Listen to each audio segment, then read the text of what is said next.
ये रात बनारस की तंग गलियों में बेहद शांत थी। दूर कहीं मंदिर की घंटियों की हल्की गूंज सुनाई दे रही थी, जो आवारा कुत्तों के कभी कभार भौंकने के साथ मिल रही थी। घाट जो दिन भर चहल पहल से भरे रहते थे, चांद की हल्की रोशनी में अजीब से साए बन गए थे। मैं अपने ऑटो में ढीला होकर बैठा था, जो दशाश्वमेध घाट के पास पार्क था, किसी सवारी के इंतजार में। मेरा नाम केशव है। पिछले 10 सालों से मैं इस शहर में ऑटो चला रहा हूँ, इसकी भूल भुलैया जैसी गलियों और उथल पुथल भरी ट्रैफिक में रास्ता बनाते हुए। बनारस कहते हैं ऐसा शहर है जो कभी सोता नहीं, लेकिन आज रात कुछ अलग था। हवा में अजीब सी ठंडक थी, एक ऐसी खामोशी जो आपके रोंगटे खड़े कर दे और आपके दिमाग को उन जगहों पर ले जाए जहां आप जाना नहीं चाहते। करीब आधी रात का वक्त था जब मैंने ऑटो के फ्रेम पर एक दस्तक सुनी। चौंक कर मैंने पलट कर देखा। एक बुजुर्ग आदमी खड़ा था। उसने सफेद धोती और कुर्ता पहना हुआ था और उसके चेहरे को हल्के से ढका हुआ था एक सफेद गमछे से। उसकी आंखें हल्की रोशनी में चमक रही थीं, लेकिन उनमें कुछ ऐसा था जिसने मुझे बेचैन कर दिया। राजघाट चलोगे? उसने पूछा।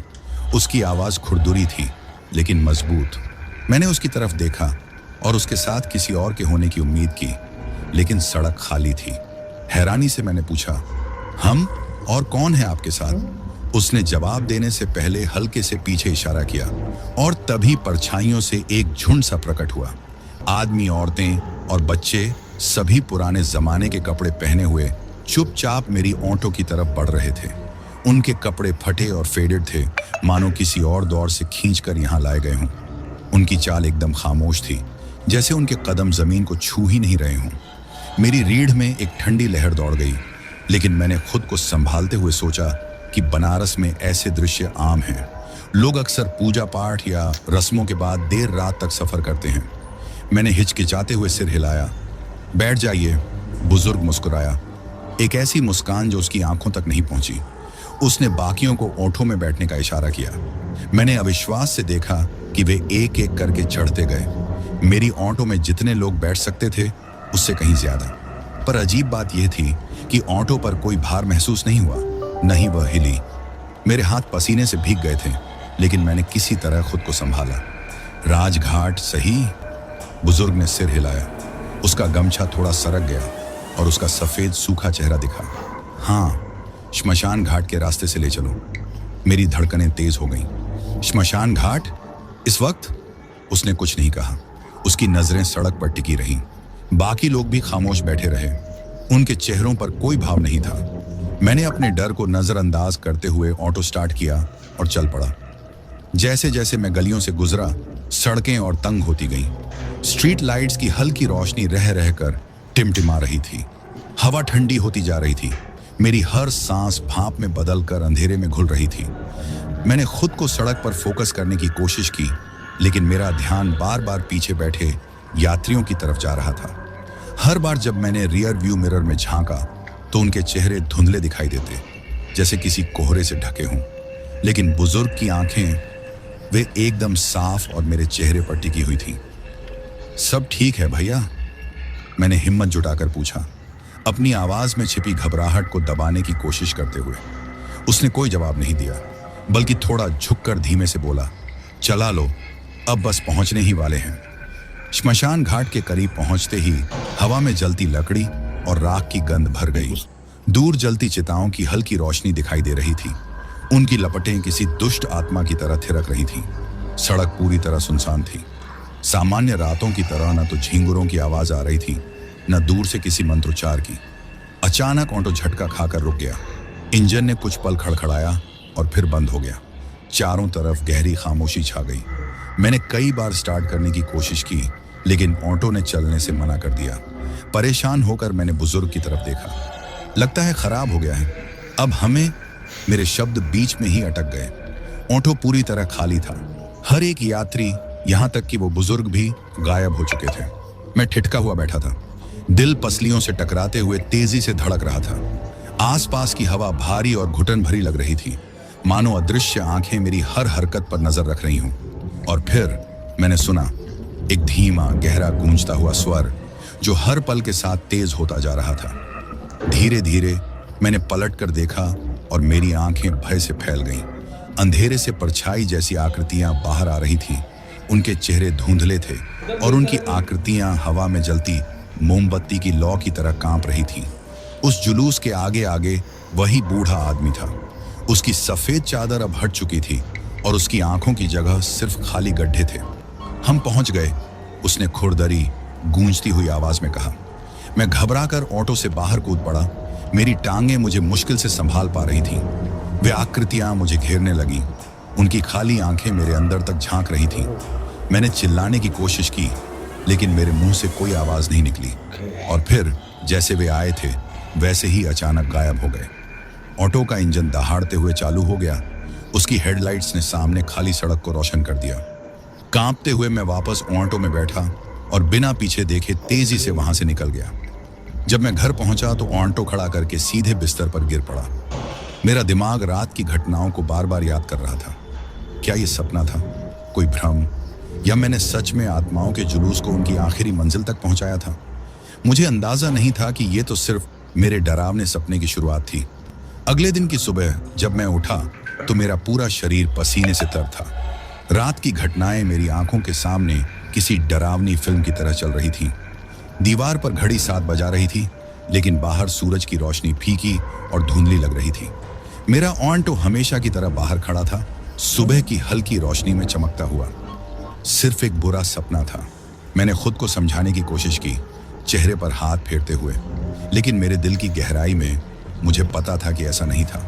हर एक पल, हर एक एहसास इतना वास्तविक था। हवा की ठंडक, जलती चिताओं की गंध, वे परछाई जैसी आकृतियां।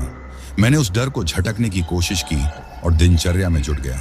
आखिरकार बनारस में जिंदगी रुकती नहीं, चाहे कुछ भी अजीब क्यों ना हो। मेरा परिवार, मेरी पत्नी मीरा और 8 साल की बेटी अनन्या मुझ पर निर्भर थे। मैं डर के सामने झुक नहीं सकता था। जैसे ही मैं बाहर निकला, मैंने अपने ऑटो पर कुछ अजीब देखा। पिछली सीट पर राख जैसे धब्बे का निशान था, मानो किसी ने वहां जोर से हाथ रखा हो। मेरे पेट में अजीब सी मरोड़ उठी। मैंने एक कपड़ा लिया और उस धब्बे को मिटाने की कोशिश की, लेकिन वो मिटने का नाम ही नहीं ले रहा था। उल्टा जितना मैं रगड़ता, वो निशान उतना ही गहरा होता जा रहा था, जैसे सीट की गहराई में समा गया हो। मीरा चाय का कप लेकर बाहर आई। क्या कर रहे हो इतनी सुबह सुबह? कुछ नहीं, मैंने जल्दी से जवाब दिया, कपड़ा एक ओर फेंकते हुए। बस सफाई कर रहा था। वो भौहें चढ़ाकर मुझे देखती रही, फिर बोली, चाय ठंडी हो जाएगी, जल्दी पी लो। मैंने सिर हिलाया, लेकिन मेरा दिमाग अब भी उस हाथ के निशान में उलझा हुआ था।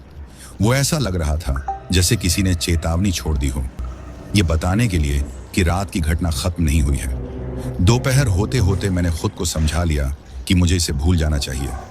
मैंने कुछ सवारियां उठाई, बनारस की भीड़-भाड़ वाली गलियों में ऑटो चलाया और खुद को रोजमर्रा की चीजों में व्यस्त रखने की कोशिश की।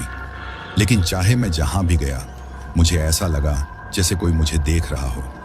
हर थोड़ी देर में मैं रियर व्यू मिरर में झांकता, इस डर से कि कहीं पिछली सीट पर वे आकृतियां फिर से न दिख जाएं। हर गुजरते घंटे के साथ बेचैनी बढ़ती जा रही थी। शाम के 4 बजे के आसपास मेरे नियमित ग्राहक पंडित राम प्रसाद का फोन आया। वो मणिकर्णिका घाट के पास रहते थे, बनारस के सबसे पुराने और मशहूर श्मशान घाटों में से एक। केशव भैया, फोन पर उनकी आवाज आई, मुझे विश्वनाथ मंदिर जाना है, जल्दी आ सकते हो? मैंने झिझक महसूस की। मणिकर्णिका घाट वो आखिरी जगह थी जहां मैं पिछले रात के बाद जाना चाहता था, लेकिन राम प्रसाद मेरे महत्वपूर्ण ग्राहक थे और मैं उनका काम मना नहीं कर सकता था। जी पंडित जी, मैंने बनावटी उत्साह के साथ कहा, 10 मिनट में पहुंचता हूं। जब मैं उनके घर पहुंचा तो वो पहले से ही तैयार थे, अपने भगवा कपड़ों में, हाथ में एक छोटा कपड़े का थैला लिए हुए। वो ऑटो में चढ़े और हल्की मुस्कान दी। आज दिन कैसा रहा? उन्होंने पूछा। ठीक ठाक, मैंने सामान्य दिखने की कोशिश करते हुए कहा।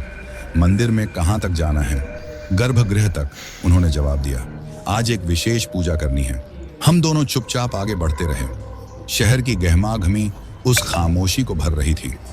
लेकिन जैसे ही हम मणिकर्णिका घाट के पास पहुंचे, हवा फिर से भारी होने लगी, ठीक वैसे ही जैसे पिछली रात थी। मैंने ऑटो के हैंडल को कसकर पकड़ रखा था। मेरी हथेलियां पसीने से भीगी हुई थीं। घाट के आसपास की गलियां हमेशा की तरह भीड़ से भरी थीं, लेकिन लोग अजीब लग रहे थे। उनके चेहरे सफेद और आंखें सुस्त थीं, जैसे किसी गहरी तंद्रा में फंसे हुए हों। केशव भैया, यहाँ रोक दीजिए, राम प्रसाद ने अचानक कहा। मेरी सोच को झकझोरते हुए मैंने ऑटो रोका और देखा कि वह नीचे उतर रहा है। यहीं रुकिए, मैं 15 मिनट में वापस आ जाऊंगा। मैंने सिर हिला दिया। कुछ कहने की हिम्मत नहीं थी। जैसे ही वह गया, अजीब सी बेचैनी फिर से बढ़ने लगी। मेरे आसपास की भीड़ धीरे धीरे छंटने लगी और थोड़ी ही देर में सड़क एकदम सुनसान हो गई। सूरज नीचे जा रहा था और उसकी लंबी परछाइयां अस्वाभाविक रूप से खींच रही थीं। और फिर मैंने उन्हें देखा। पिछली रात की वही परछाईदार आकृतियां घाट से बाहर आ रही थीं। उनकी रूपरेखा किसी मृग तृष्णा की तरह झिलमिला रही थी। वे धीरे धीरे चलती हुई मेरी तरफ बढ़ रही थीं। उनकी खोखली आंखें मुझ पर जमी थीं। मेरा दिल जोर से धड़कने लगा। मैंने ऑटो का इंजन स्टार्ट करने की कोशिश की, लेकिन यह फुसफुसाकर बंद हो गया, ठीक पिछली रात की तरह। नहीं नहीं नहीं, मैं बुदबुदाया। मेरी आवाज कांप रही थी। वे आकृतियां और करीब आ रही थीं। उनकी उपस्थिति जैसे दम घोंट रही हो। उनकी टोली का मुखिया, वह बूढ़ा आदमी, आगे बढ़ा। उसकी खोखली आंखों से हल्की चमक निकल रही थी। केशव, उसने कहा। उसकी आवाज गूंजती हुई सी लग रही थी। तुम्हें चिह्नित कर दिया गया है। मैं जम गया। मेरा दिमाग तेजी से भाग रहा था। चिह्नित? इसका क्या मतलब था? इससे पहले कि मैं कुछ कर पाता, उसने अपना हाथ ऑटो के फ्रेम पर रखा। एक ठंडी लहर मेरे अंदर दौड़ गई और मेरे आसपास की दुनिया धुंधली होने लगी। जब मैंने पलक झपकाई, वे सब गायब हो चुके थे। इंजन अचानक गड़गड़ाकर चल पड़ा और मैं समय बर्बाद किए बिना वहां से निकल पड़ा। हैंडल बार्स पर मेरे हाथ कांप रहे थे, लेकिन जैसे जैसे मैं आगे बढ़ा, मुझे लगा कि कुछ बदल गया है। ऑटो भारी लग रहा था, जैसे कोई अदृश्य बोझ उस पर दबाव डाल रहा हो। और रियरव्यू मिरर में मैंने उसे फिर से देखा। वही राख का हाथ का निशान, इस बार और गहरा और स्पष्ट। जब मैं घर पहुंचा तो मीरा ने मुझे देखा और उसकी भौहें सिकुड़ गईं। क्या हुआ? तुम ऐसे लग रहे हो जैसे भूत देख लिया हो। मैंने जबरदस्ती हंसने की कोशिश की। बस थकान है। लेकिन रात में बिस्तर पर लेटे हुए मैं बूढ़े आदमी के उन शब्दों को भुला नहीं पा रहा था। तुम्हें चिह्नित कर दिया गया है। सुबह सुबह मैं फिर पसीने से लथपथ उठा। पिछली रात बार बार करवटें बदलने के बाद भी चैन नहीं मिला। बूढ़े आदमी के शब्द मेरे दिमाग में गूंज रहे थे। ऑटो पर पड़ा राख का निशान मुझे परेशान कर रहा था। मैंने उसे पिछली शाम कई बार धोने की कोशिश की, डिटर्जेंट तक इस्तेमाल किया, लेकिन वह निशान हटने का नाम नहीं ले रहा था। उल्टा वह और गहरा होता जा रहा था, जैसे वह ऑटो की धातु में समा रहा हो। मैं ये सब मीरा को नहीं बता सकता था। वह पहले से ही मेरे लंबे काम के घंटों को लेकर परेशान थी। मैंने तय किया कि यह बात मुझ तक ही रहेगी और एक और दिन की शुरुआत के लिए तैयार हो गया। सुबह की हल्की रोशनी में भी हवा में एक अजीब सी भारीपन थी, जैसे पूरा शहर किसी भय के साए में जागा हो। मेरा पहला सवारी एक रेलवे स्टेशन जाने वाला लड़का था। वह खुश मिजाज था, मुझसे मेरे काम, परिवार और शहर के बारे में बातें कर रहा था। मैंने भी उसकी बातों का जवाब दिया, शायद सामान्य बातचीत से इस बेचैनी को भूल सकूं। लेकिन सफर के बीच में ही वह अचानक चुप हो गया। मैंने रियरव्यू मिरर में उसकी ओर देखा और सन्न रह गया। वह खिड़की से बाहर देख रहा था। उसका चेहरा सफेद और आंखें डर से चौड़ी हुई थीं। भाई क्या हुआ? मैंने कांपती आवाज में पूछा। उसने जवाब नहीं दिया, बस खिड़की की तरफ उंगली से इशारा किया। मैंने उसकी नजर का पीछा किया और मेरी सांस अटक गई। सड़क के बीचों बीच एक छायादार आकृति खड़ी थी, कोहरे से ढकी हुई। वही बूढ़ा आदमी। मैंने ब्रेक पर जोर से पैर मारा। ऑटो तेजी से रुक गया। वह लड़का सीट के किनारे को कसकर पकड़कर हाँफने लगा। क्या तुमने उसे देखा? मैंने फुसफुसाते हुए पूछा, हालांकि मुझे जवाब पता था। हाँ, वह मुश्किल से बोला। वह कौन है? उससे पहले कि मैं कुछ कह पाता, वह बूढ़ा आदमी हमारी तरफ बढ़ने लगा। उसके कदम धीमे लेकिन तय थे और उसकी खोखली आंखें मुझ पर जमी थीं। नहीं, मैंने बुदबुदाया। हैंडल बार्स पर मेरे हाथ कांप रहे थे। फिर से नहीं, लड़के ने अचानक चिल्लाकर कहा, चलाओ, बस भागो। मैंने जैसे तैसे खुद को संभाला और एक्सीलेटर दबाया। ऑटो जोर से झटका खाकर आगे बढ़ा, उस आकृति से बाल बाल बचते हुए। लेकिन जैसे ही हम भागे, मुझे ऐसा लगा जैसे वह बूढ़ा आदमी अब भी हमें देख रहा हो। स्टेशन पर पहुंचकर लड़के ने जल्दी से पैसे दिए और भीड़ में गायब हो गया, बिना कुछ कहे। मैं ऑटो में ही बैठा रहा। मेरे हाथ अब भी कांप रहे थे। अब मुझे जवाब चाहिए थे। दोपहर के आसपास मैं बाबा झा के पास गया, जो काशी विश्वनाथ मंदिर के पास रहते थे। उन्हें अप्राकृतिक समस्याओं से निपटने के लिए जाना जाता था। मैंने कभी इन बातों पर विश्वास नहीं किया था, लेकिन जो कुछ भी मेरे साथ हुआ उसने मुझे हिलाकर रख दिया था। उनके पास पहुंचते ही उन्होंने मुझे देखा और मुस्कुराए। केशव, उन्होंने कहा मुझे चौंकाते हुए, मैं तुम्हारा इंतजार कर रहा था। मैंने झिझकते हुए पूछा, आप मुझे जानते हैं? उन्होंने सिर हिलाया और पास बैठने का इशारा किया। मैंने तुम्हारी उपस्थिति महसूस की है। तुम्हारे ऊपर एक निशान है, बहुत गहरा निशान। मैं सिहर उठा। कौन सा निशान? उन्होंने कुछ देर मुझे ध्यान से देखा और फिर बोले, तुमने इस दुनिया से परे किसी चीज का सामना किया है। मरे हुए आत्माओं को अब तुमसे खिंचाव है। मैंने उन्हें सब कुछ बता दिया। वह जुलूस, राख का हाथ का निशान और वह बूढ़ा आदमी। वह चुपचाप सुनते रहे। उनकी चेहरे की गंभीरता हर शब्द के साथ और बढ़ती जा रही थी। जब मैंने अपनी बात पूरी की तो उन्होंने लंबी सांस ली और बोले, जिस जुलूस को तुमने देखा वह साधारण नहीं है। वह भूत बारात है, मृत आत्माओं की बारात। ये वे आत्माएं हैं जिन्हें अंतिम संस्कार के सही अनुष्ठान नहीं मिले और अब वे इस दुनिया और परलोक के बीच फंसी हुई हैं। मेरा खून जैसे जम गया। लेकिन मुझसे क्या चाहिए उन्हें? मैंने कुछ नहीं किया। उन्होंने धीरे से सिर हिलाया। भूत बारात केवल उन्हीं के सामने प्रकट होती है जिन्हें चुना गया हो। उन्होंने तुम्हें अपना फेरी वाला चुना है केशव। तुम्हें उन्हें उनकी अंतिम मंजिल तक पहुंचाना होगा। अंतिम मंजिल? मैंने हैरानी से पूछा। मेरी आवाज कांप रही थी। मैं तो बस एक ऑटो चालक हूं। भूतों का काम कैसे कर सकता हूं? अगर तुमने उन्हें अनदेखा किया, उन्होंने गंभीरता से कहा, तो वे तुम्हारा पीछा कभी नहीं छोड़ेंगे। उनका प्रभाव तुम पर बढ़ता जाएगा जब तक वे तुम्हें पूरी तरह से खत्म न कर दें। बाबा झा ने मुझे एक ताबीज दिया, काले धागे में बंधा हुआ एक जटिल गांठ। उन्होंने कहा, इसे अपनी कलाई पर बांध लो।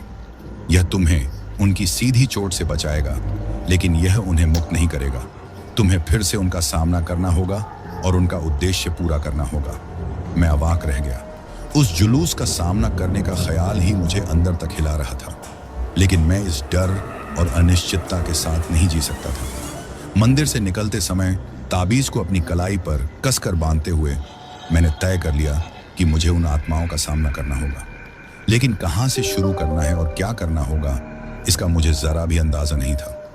अगले कुछ दिनों तक मैं ताबीज के सहारे अपनी दिनचर्या में लगा रहा। यह कुछ समय के लिए काम करता हुआ लगा। वाराणसी की गलियां कम घुटन भरी महसूस हुई और अंधेरे कम डरावने लगे। लेकिन रातें अलग थीं। जब भी मैं आंखें बंद करता, वह जुलूस मेरे सपनों में आ घुसता। बूढ़ा आदमी, राख के निशान और खोखली आंखों वाले साए। वे कुछ ऐसी फुसफुसाहट करते जिन्हें मैं समझ नहीं पाता। मैं हर बार हांफते हुए पसीने से तरबतर जागता। मुझे पता था कि मैं उनसे ज्यादा दिन बच नहीं सकता। एक शाम जब मैं 80 घाट के पास एक सवारी छोड़कर घर लौट रहा था, मेरी गाड़ी एक अजीब से रास्ते पर मुड़ गई। ये गली मुझे जानी पहचानी नहीं लगी। चारों ओर सन्नाटा था, जैसे शहर ने अपनी सांसें थाम ली हों। हवा अचानक ठंडी हो गई और हल्की धुंध लहराने लगी। मैंने ऑटो का हैंडल और कसकर पकड़ लिया, लेकिन भीतर कुछ था जो मुझे उसी रास्ते पर चलने को मजबूर कर रहा था। कुछ मिनटों बाद मैंने दूर से एक हल्की सी रोशनी देखी। वह किसी बुझते हुए दिए की तरह टिमटिमा रही थी। करीब जाने पर मुझे समझ आया, ये एक छोटा सा जुलूस था जिसमें लोग लालटेन लेकर चल रहे थे। मेरा दिल डूबने लगा। ये वही थे, उस भूतों की बारात। वे धीमे धीमे चल रहे थे। उनके शरीर धुंध से घिरे हुए थे और लालटेन की रोशनी सड़क पर डरावनी छायाएं बना रही थी। जुलूस के बीच में वही बूढ़ा आदमी था जिसकी खोखली आंखें मुझ पर टिकी हुई थीं। मैंने झटके से ऑटो रोक दिया। मेरी सांसें जैसे रुक गईं। केशव, वह बोला। उसकी आवाज धीमी थी लेकिन गूंजती हुई। समय आ गया है। मैं भागना चाहता था, ऑटो को घुमाकर वहां से निकल जाना चाहता था, लेकिन मेरा शरीर जैसे पत्थर हो गया। मेरे हाथ हैंडल से चिपके हुए थे और मेरे पैर अपनी जगह जमे हुए। किसका समय? मैंने किसी तरह कांपती आवाज में पूछा। तुम्हारा कर्तव्य पूरा करने का, वह बोला मेरे करीब आते हुए। तुम फेरी वाले हो, तुम्हें हमें नदी तक पहुंचाना होगा। नदी? मैंने बौखलाते हुए कहा। गंगा नदी की बात कर रहे हो? उसने सिर हिलाया। पवित्र जल, वहीं हमें शांति मिलेगी, लेकिन यह यात्रा आसान नहीं है। तुम्हें अंधकार का सामना करना होगा। मुझे खुद पर यकीन नहीं हुआ, लेकिन मैंने सिर हिला दिया। शायद उनकी खोखली आंखों का बोझ था, या शायद यह एहसास कि मैं उनसे भाग नहीं सकता। जो भी हो, मैंने उन्हें गंगा तक पहुंचाने की जिम्मेदारी ले ली। जैसे ही जुलूस ऑटो में बैठा, हवा और ठंडी हो गई। उनकी लालटेनों की अजीब रोशनी ऑटो के भीतर फैलने लगी, जिससे दीवारों पर डरावनी छायाएं नाचने लगी। मैंने कांपते हाथों से इंजन चालू किया और ऑटो चलाने लगा। वाराणसी की गलियां अजीब सी खामोशी में डूबी थीं, जहां हर समय चहल पहल, गाड़ियों के हॉर्न और मंदिरों की घंटियों की गूंज सुनाई देती थी। वहां अब एक भयानक सन्नाटा पसरा हुआ था। जैसे जैसे मैं गंगा की ओर बढ़ा, दीवारों पर पड़ती परछाइयां अस्वाभाविक रूप से हिलने लगी। वे किसी जीवित चीज की तरह मरोड़ खा रही थी। मुझे कहीं से फुसफुसाहट सुनाई देने लगी, एक भाषा में जिसे मैं समझ नहीं पा रहा था। मैंने अपनी निगाह सड़क पर टिकाए रखने की कोशिश की, लेकिन पीछे बैठी सवारियों का बोझिल एहसास मुझे घुटन में डाल रहा था। हर थोड़ी देर में जब मैं रियरव्यू मिरर में देखता, तो उनकी चेहरे दिखते फीके, खोखले और इस दुनिया से परे। तभी बुजुर्ग आदमी ने कहा, रुको। मैंने झटके से ब्रेक लगाए, दिल तेजी से धड़कने लगा। हम एक पुरानी तंग गली के सामने थे, जो एक अनजाने घाट की ओर जा रही थी। गली अंधेरे में डूबी थी और आसपास की टूटी फूटी इमारतें खिड़कियों के बिना किसी खाली आंखों वाले चेहरे की तरह लग रही थी। यात्रा अब यहीं से शुरू होती है, उसने कहा और ऑटो से बाहर निकल आया। उसके पीछे बाकी जुलूस भी उतरा। उनके लालटेन ठंडी धुंधली रोशनी फैला रहे थे। मैं झिझकते हुए खड़ा रहा। मेरे भीतर की हर भावना मुझे वहां से भागने के लिए कह रही थी, लेकिन बुजुर्ग आदमी ने पलटकर अपनी खोखली नजर मुझ पर डाली। अब तुम पीछे नहीं हट सकते केशव, तुम हमसे बंध चुके हो। अनिच्छा से मैं ऑटो से उतरा और उनके पीछे पीछे गली में चलने लगा। जैसे जैसे हम आगे बढ़े, हवा और ठंडी होती गई। फुसफुसाहटें और तेज हो गईं, जैसे कोई मंत्र गा रहा हो। धुंध ने हमें अपनी चादर में लपेट लिया था। गली के अंत में हम एक जर्जर लकड़ी के दरवाजे के पास पहुंचे। बुजुर्ग आदमी ने उस पर हाथ रखा और वह दरवाजा चरमराती आवाज के साथ खुल गया। उस आवाज ने मेरी रीढ़ में सिहरन पैदा कर दी। दरवाजे के पार एक संकरा रास्ता नदी की ओर जा रहा था। चांदनी के नीचे पानी हल्का चमक रहा था, लेकिन उसमें कुछ अजीब था। उसकी सतह अस्वाभाविक रूप से स्थिर थी, जैसे वह अंधेरे को अपने भीतर समेटे हुए हो। यही वह जगह है, बुजुर्ग आदमी ने कहा। उसकी आवाज गंभीर और सम्मानजनक थी। जुलूस धीरे धीरे नदी की ओर बढ़ने लगा। उनके लालटेन रास्ते पर एक अलौकिक रोशनी फैला रहे थे। मैं वहीं खड़ा रहा, ये तय नहीं कर पा रहा था कि मुझे क्या करना चाहिए। बुजुर्ग आदमी ने मेरी ओर देखा। तुम्हें रास्ता दिखाना होगा केशव, तभी हम पार जा पाएंगे। कैसे? मैंने कांपती आवाज में पूछा। उसने मुझे एक लालटेन दी, जिसकी कांच की सतह दरारों से भरी थी और उसकी लौ कमजोर थी। हमारे साथ चलो, चाहे कुछ भी देखो या सुनो, रुकना मत। अंधेरा तुम्हें निगलने की कोशिश करेगा, लेकिन तुम्हें डगमगाना नहीं है। थरथराते हाथों से मैंने लालटेन ली और जुलूस के साथ चलने लगा। जैसे ही हम नदी की ओर बढ़े, फुसफुसाहटें और तेज हो गईं। वे अब स्पष्ट थीं, लेकिन उनकी भाषा मेरे लिए पराई थी। आसपास की परछाइयां मरोड़ खा रही थीं। उनके आकार भयावह और डरावने थे। मैंने अपनी नजरें रास्ते पर टिकी रखी, लालटेन की कमजोर रोशनी पर ध्यान केंद्रित किया, लेकिन आवाजें मेरे दिमाग में गूंज रही थीं। वे दर्द, खोने और निराशा की कहानियां सुना रही थीं, जैसे मेरी आत्मा को अपने नुकीले पंजों से खरोंच रही हो। जब हम नदी के किनारे पहुंचे, तो बुजुर्ग आदमी मेरी ओर मुड़ा। यहां से हमारा रास्ता अलग होता है केशव, तुमने अपना कर्तव्य निभा दिया। मैं कुछ कह पाता, उससे पहले जुलूस पानी में उतरने लगा। उनकी आकृतियां धीरे धीरे धुंध में घुलने लगी। बुजुर्ग आदमी सबसे आखिरी में गया। जाने से पहले उसने अपनी खोखली आंखों से मुझे एक आखिरी बार देखा। सब खत्म हो चुका था। मैं नदी के किनारे अकेला खड़ा था, हाथ में लालटेन लिए, जिसकी लौ अब बुझ चुकी थी। वह घुटन भरा एहसास सब गायब था, लेकिन मेरे भीतर कुछ बदल गया था। मेरे ओंठों पर वह राख का निशान अब और गहरा हो चुका था, जैसे वह अब उस धातु का हिस्सा बन गया हो। और दूर कहीं मुझे अब भी धीमी फुसफुसाहटें सुनाई दे रही थीं, मानो भूत बारात कभी सचमुच गायब हुई ही न हो। मैं बहुत देर तक वहीं खड़ा रहा। मेरे पैर कांप रहे थे और मेरा मन यकीन और भय के बीच झूल रहा था। मेरे हाथ में पकड़ी लालटेन अब ठंडी हो चुकी थी, उसकी लौ जैसे कभी थी ही नहीं। और तभी बुजुर्ग आदमी के शब्द मेरे कानों में गूंज उठे। तुम्हें चिह्नित कर दिया गया है। मेरा ओनाटो वापस पहुंचने का सफर लंबा और उलझन भरा था। तंग गली खत्म होने का नाम ही नहीं ले रही थी और जर्जर इमारतें जैसे मुझ पर झुकती जा रही थीं। एक पल को ऐसा लगा जैसे मेरे पीछे कोई चल रहा हो, लेकिन जब मुड़कर देखा तो वहां कुछ नहीं था, सिर्फ हल्का सा धुंधलका जो हवा में घूम रहा था। जब आखिरकार लकड़ी के गेट तक पहुंचा तो कुछ पल ठहर गया। गेट के दूसरी तरफ बनारस का परिचित शोरगुल और जिंदगी की हलचल थी, जहां लौटने की मुझे बेहद चाह थी, लेकिन दिल के किसी कोने में यह डर भी था कि शायद मैं अब उस दुनिया का हिस्सा नहीं रहा। ऊंटों के पास पहुंचकर मैंने उस राख जैसे हाथ के निशान को फिर से देखा। अब वह पहले से गहरा हो चुका था, लगभग काला। स्ट्रीट लाइट की मध्यम रोशनी में वह हल्का हल्का धड़कता हुआ सा लग रहा था। जितना भी उसे नजरअंदाज करने की कोशिश करूं, वह एक बोझ की तरह मेरे सीने पर दबाव बनाए हुए था। बाबा झा द्वारा दिया गया ताबीज मैंने अपनी कलाई पर और कसकर बांध लिया, यह उम्मीद करते हुए कि यह मुझे किसी हद तक सुरक्षा देगा। लेकिन अंदर से यह एहसास हो रहा था कि यह ताबीज केवल एक अस्थायी ढाल है। वह निशान अब मेरे अंदर तक घुस चुका था और इतनी आसानी से नहीं जाएगा। जब घर पहुंचा तो सुबह होने लगी थी। सूरज की हल्की सुनहरी किरणें शहर पर फैल रही थीं। मीरा पहले से ही जाग चुकी थी और रसोई में चाय बना रही थी। मुझे देखते ही उसकी आंखों में राहत की चमक आ गई। तुम वापस आ गए, उसने कहा, कप मेज पर रखते हुए। मैं परेशान हो गई थी। कल रात तुम्हारा फोन भी नहीं आया। थोड़ा काम में फंस गया था, मैंने झूठ बोलते हुए मुस्कुराने की कोशिश की। रात लंबी थी। उसने आगे कुछ नहीं पूछा, लेकिन उसकी आंखों में चिंता साफ दिख रही थी।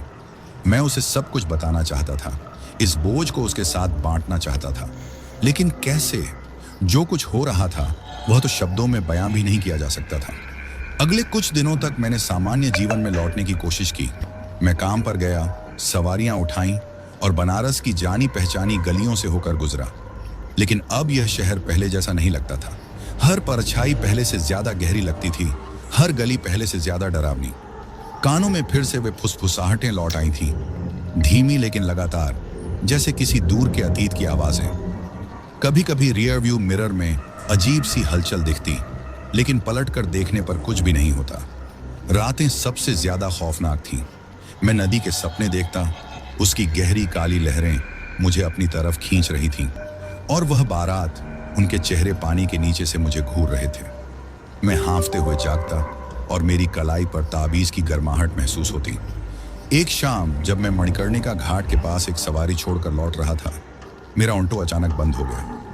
इंजन ने अजीब सी आवाज की और फिर शांत हो गया। मैं एक सुनसान सड़क पर अकेला खड़ा था। मैं इंजन चेक करने के लिए बाहर निकला, बड़बड़ाते हुए। लेकिन जैसे ही मैंने बोनट खोला, वह एहसास हुआ, ठंडा, भारी और डरावना, जैसे कोई मुझे घूर रहा हो। धीरे धीरे मैंने पीछे मुड़कर देखा। वह बूढ़ा आदमी कुछ ही कदम की दूरी पर खड़ा था। उसकी खोखली आंखें मुझ पर टिकी हुई थीं। उसके पीछे एक एक कर लालटेन की हल्की रोशनी दिखाई देने लगी। देखते ही देखते पूरी बारात वहां खड़ी थी। नहीं, मैंने घबराते हुए कहा, पीछे हटते हुए। मैंने तुम्हें नदी तक पहुंचा दिया, तुम्हारी बात मानी थी। वह बूढ़ा आदमी आगे बढ़ा। उसकी आवाज सन्नाटे को चीरती हुई गूंजी। यात्रा खत्म नहीं हुई है केशव, नदी ने हमें ठुकरा दिया। मैंने उसकी बात सुनी और डर के मारे कांप गया। ठुकरा दिया? इसका क्या मतलब है? उसने जवाब नहीं दिया, बस अपनी उंगली मेरी तरफ उठाई। बाकी बारात के लोग भी चलने लगे। उनकी लालटेन की रोशनी जमीन पर डरावनी छायाएं डाल रही थी। मेरे भीतर घबराहट बढ़ गई। मैं ऑटो में बैठा और इंजन स्टार्ट करने की कोशिश की, लेकिन वह टस से मस नहीं हुआ। परछाइयां करीब आती गईं और फुसफुसाहटें तेज हो गईं। दूर रहो, मैंने चिल्लाया, स्टार्टर को जोर से घुमाते हुए। आखिरकार इंजन ने जोर से आवाज की और चालू हो गया। मैंने बिना पीछे देखे एक्सेलरेटर दबाया और धुंध में सड़क पीछे छूटती चली गई। उस रात जब मैं घर पहुंचा तो कांप रहा था। मीरा ने तुरंत मेरी हालत भांप ली और मुझे शांत करने की कोशिश की, लेकिन मैं उसे समझा नहीं सका कि क्या हुआ था। बारात वापस आ चुकी थी, वे अभी भी यहाँ थीं और अब वे मुझसे कुछ चाहती थीं। मैं उनका नाविक बन चुका था, लेकिन यह सफर अभी खत्म नहीं हुआ था। और जितना यह सिलसिला बढ़ता गया, उतना ही मुझे महसूस हुआ कि मैं उनकी दुनिया में खींचता चला जा रहा हूं, उनके अंधकार में। अगली सुबह मैं भारी सीने के साथ जागा, जैसे कोई अदृश्य बोझ मुझ पर दबाव डाल रहा हो।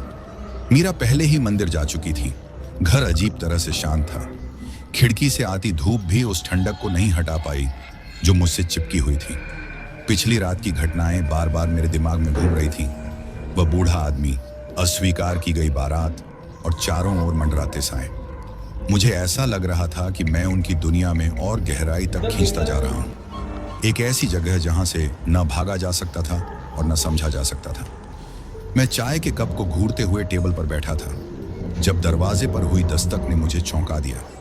दरवाजा खोला तो बाबा झा बाहर खड़े थे। उनके चेहरे पर गंभीरता साफ झलक रही थी। मैंने इसे महसूस किया। उन्होंने बिना किसी भूमिका के कहा, वे वापस आ गए हैं, है ना? मैंने सिर हिलाया, गला सूख चुका था। उन्होंने कहा कि नदी ने उन्हें अस्वीकार कर दिया। मैं नहीं समझता इसका क्या मतलब है बाबा। मैंने उन्हें वहीं छोड़ा जहां उन्होंने कहा था, लेकिन यह काफी नहीं था।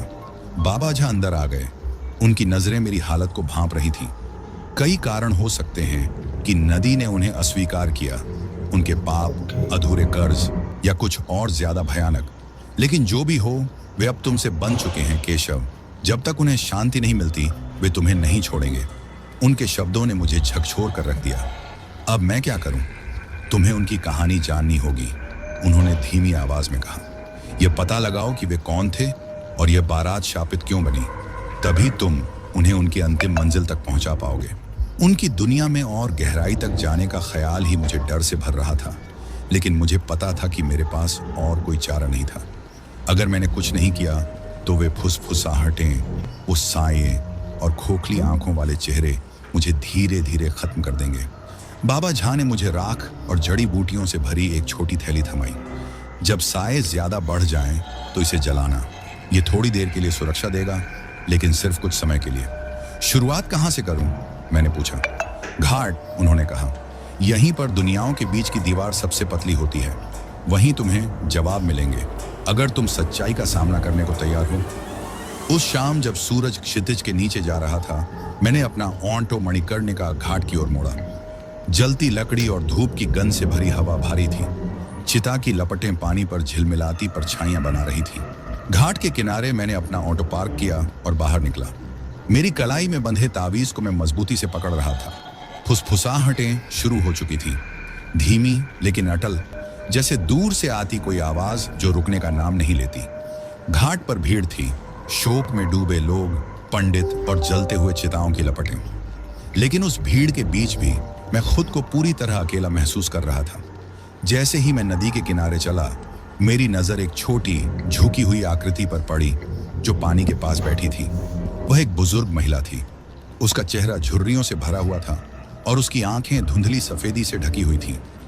वह खुद से बुदबुदा रही थी। उसकी उंगलियां रेत पर अजीब आकृतियां बना रही थीं। माँ जी, माफ कीजिएगा, मैंने हिचकिचाते हुए कहा और उसके पास गया। वह ऊपर देखने लगी। उसकी नजरें हालांकि धुंधली थीं, लेकिन उनमें एक अजीब सी पैनी धार थी। तुम्हें निशान लगा दिया गया है, उसने खुरदुरी आवाज में कहा। वो बारात ने तुम्हें अपना कर लिया है। मेरी रीढ़ में एक सर्द लहर दौड़ गई। आपको यह कैसे पता? मैं उन्हें देखती हूँ, उसने कहा और पानी की ओर इशारा किया। वे धुंध में छिपे हुए हैं, तुम्हारे इंतजार में। उनकी कहानी इस जगह से बंधी हुई है, उन राखों से जो इस नदी में तैरती हैं। क्या आप जानती हैं कि वे कौन हैं? मैंने लगभग फुसफुसाते हुए पूछा। उसने धीरे से सिर हिलाया। वे कभी एक बारात थे, खुशियों का जश्न जो एक खूनी नरसंहार में बदल गया। धोखा, लालच और खून ने उनकी आत्माओं को कलंकित कर दिया। अब वे भटकते हैं उस मुक्ति की तलाश में जो उन्हें कभी नहीं मिलती। उसकी बात सुनकर मेरी रूह कांप गई। एक बारात, मेरे मन में बूढ़े आदमी, लालटेन और उन खोखली आंखों वाले चेहरों की छवि कौंध गई। एक खुशी का जश्न जो किसी काले और भयानक अंधकार में तब्दील हो गया। यह सोचकर ही मेरे अंदर सिहरन दौड़ गई। यह सब हुआ कैसे? मैंने पूछा। दूल्हा, उसने कांपती आवाज में कहा। उसने अपनी दुल्हन को धोखा दिया, उसे अपने कर्ज चुकाने के लिए बेच दिया। लेकिन उसने मुकाबला किया और उस हंगामे में पूरी बारात खत्म हो गई। उनका गुस्सा और हताशा उन्हें इस जगह से बांध कर रखे हुए हैं। वे आगे बढ़ नहीं सकते। मेरे पेट में एक अजीब सी गांठ पड़ गई। वे मुझसे क्या चाहते हैं? जो अधूरा है उसे पूरा करना, उसने कहा। उनकी यात्रा को वहीं पहुंचाना जहां उसे खत्म होना चाहिए था। उसकी बातों ने मेरे भीतर एक अजीब सा डर भर दिया।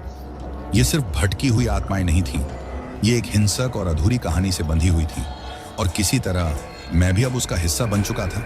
उस रात जब मैं घाट से निकला तो फुसफुसाहटें और तेज हो गईं, और अधिक जोरदार। मेरे ऑटो के शीशे में फिर से वे आकृतियां नजर आईं, उनकी खोखली आंखें जिनमें एक अजीब सी बेबसी झलक रही थी।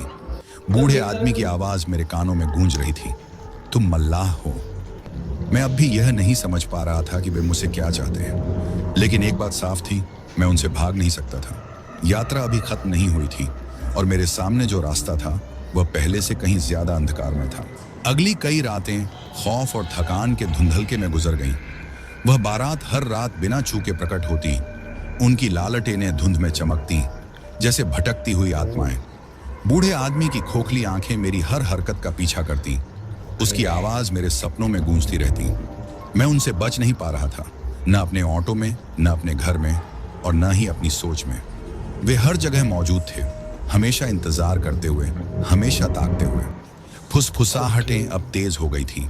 वे अब केवल ध्वनि नहीं थी, वे शब्द बन चुकी थी, किसी अधूरी कहानी के टुकड़े जिन्हें मुझे जबरन जोड़ना पड़ रहा था।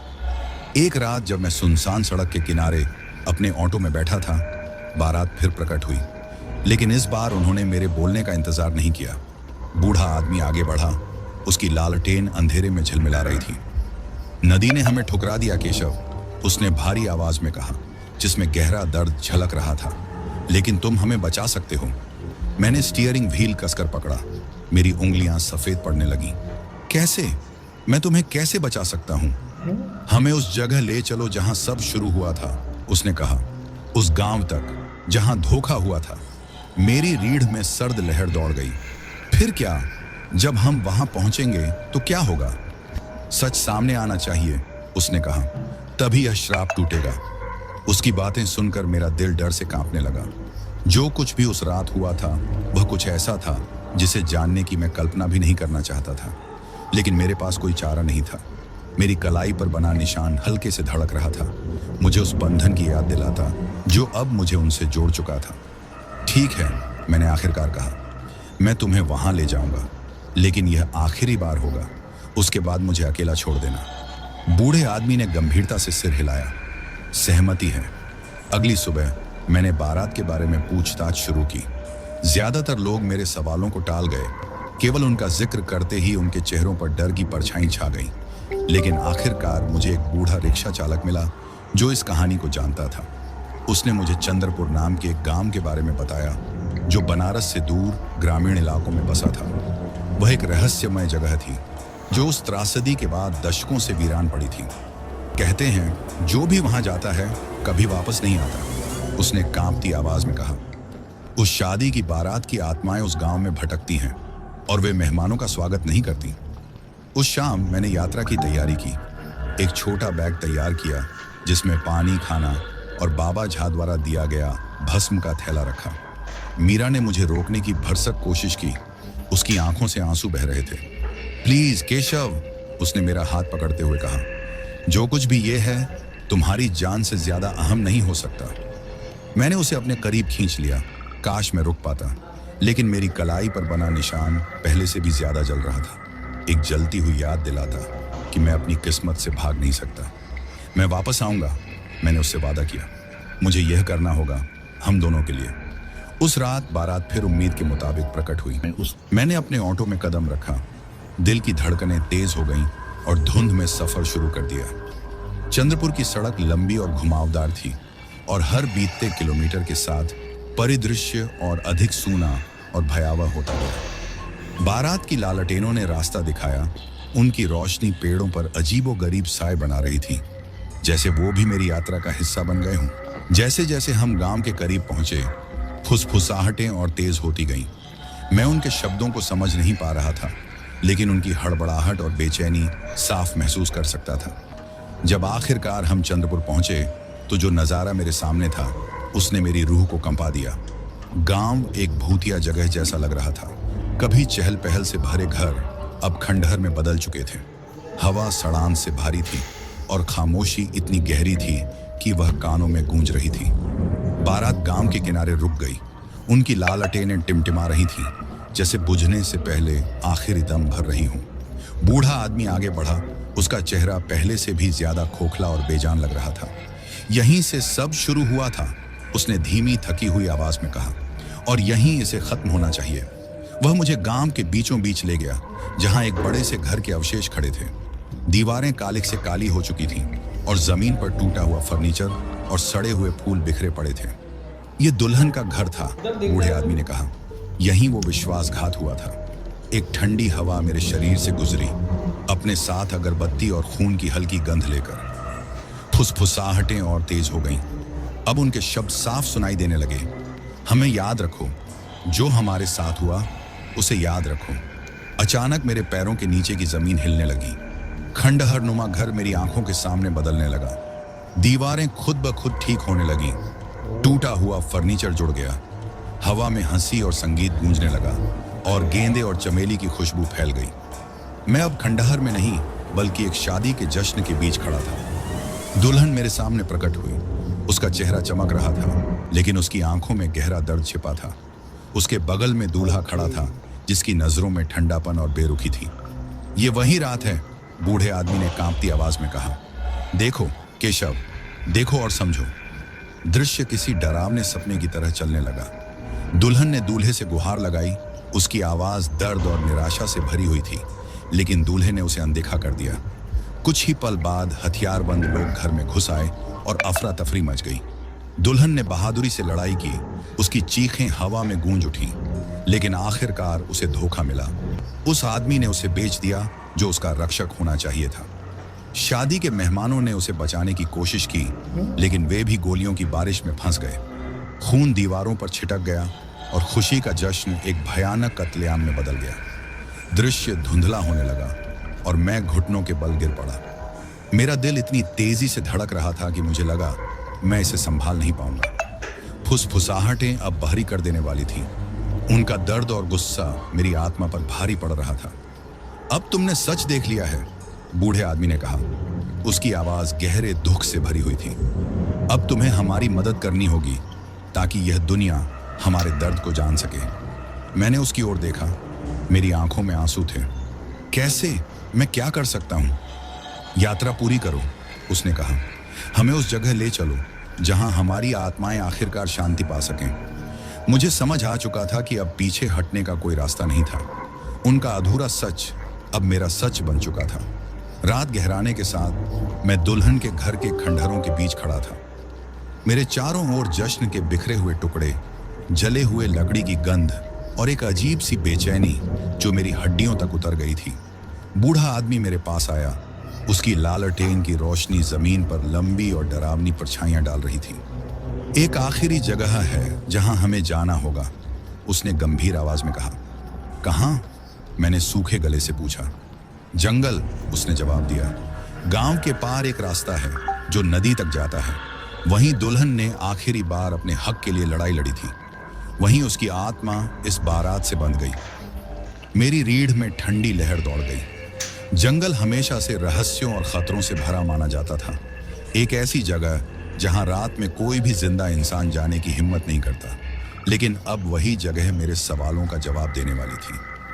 बारात खामोशी से गांव से गुजरी। उनकी लालटेनों की रोशनी रास्ते को रोशन कर रही थी। मैं उनके पीछे पीछे अपने ओंठों में चल पड़ा। इंजन की हल्की आवाज सन्नाटे को तोड़ रही थी। रास्ता संकरा और झाड़ियों से भरा था। पेड़ों की शाखाएं एक गहरी छतरी बनाती जा रही थीं। जैसे ही हम जंगल में दाखिल हुए, माहौल और भारी हो गया। हवा में नमी और सड़ी हुई पत्तियों की तीखी गंध घुली हुई थी। फुसफुसाहटें फिर लौट आईं, पहले से भी तेज और डरावनी। उनकी आवाजें अब एक दर्द और लालसा का कोरस बन चुकी थीं, जो मेरे दिमाग पर चोट कर रही थी। हम एक खुली जगह पर पहुंचे, जहां पेड़ों की टहनियां इस तरह झुककर एक मुड़ी हुई मेहराब बना रही थी, जैसे किसी प्राचीन रहस्य को छुपाने की कोशिश कर रही हूं। खुली जगह के बीचों बीच एक पुराना बरगद का पेड़ खड़ा था, जिसकी जड़ें जमीन पर इस तरह फैली हुई थीं, जैसे कोई विशाल सोया हुआ जानवर अपनी नसों को फैला रहा हो। बूढ़ा आदमी रुक गया और मेरी ओर मुड़ा।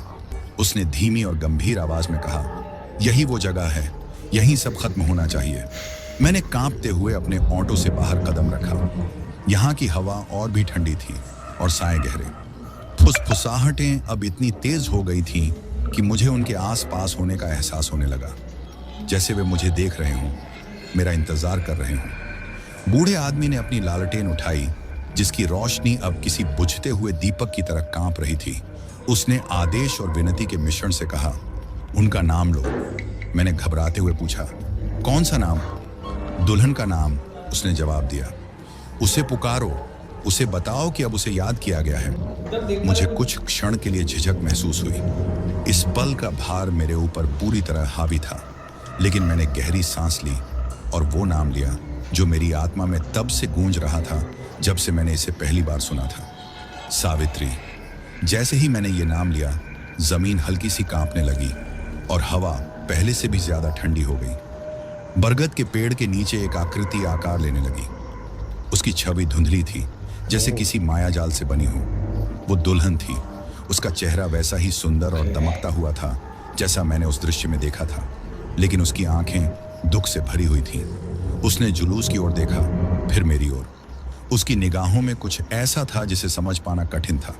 सावित्री, बूढ़े आदमी ने कांपती आवाज में कहा, हमने अपना वादा पूरा किया है। हम तुम्हें तुम्हारे अंतिम पड़ाव तक लाने आए हैं। सावित्री ने एक कदम आगे बढ़ाया। उसकी हरकतें इतनी शांत और अलौकिक थीं कि मेरी सांसें रुक गईं।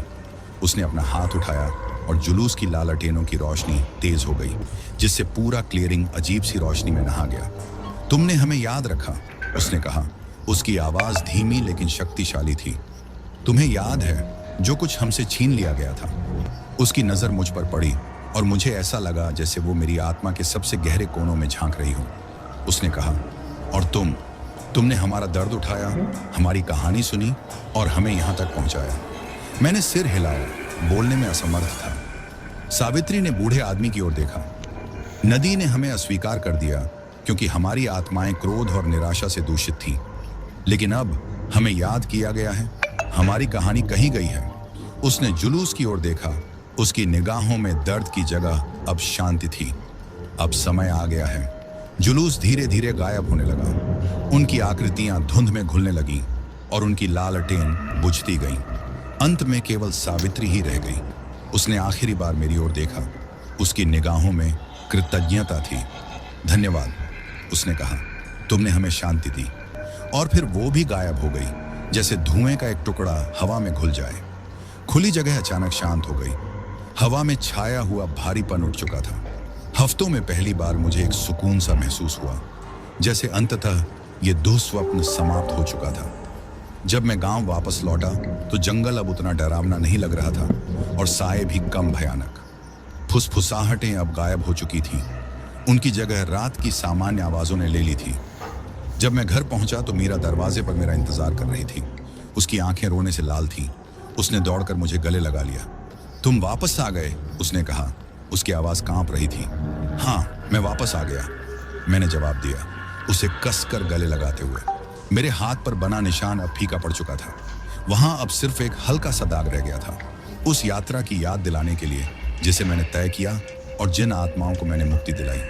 लेकिन भले ही मैं आगे बढ़ने की कोशिश करता, मुझे पता था कि जुलूस की यादें हमेशा मेरे साथ रहेंगी। वे भटकी हुई, भूली हुई और विश्वासघात की मारी हुई आत्माएं थीं, लेकिन अंत में उन्हें शांति मिल गई थी और मुझे भी कुछ मिला था, एक उद्देश्य और अपने आप से बड़ी किसी चीज से जुड़ने का एहसास। यात्रा समाप्त हो चुकी थी, लेकिन इसकी गूंज मेरे जीवन में हमेशा रहेगी। यह एक याद दिलाने वाली कहानी बन गई थी कि जीवित और मृत के बीच का पर्दा कितना पतला हो सकता है। तो दोस्तों, आज की कहानी यहीं खत्म होती है। अगर आपको कहानी अच्छी लगी हो तो नीचे कमेंट करके हमें जरूर बताएं।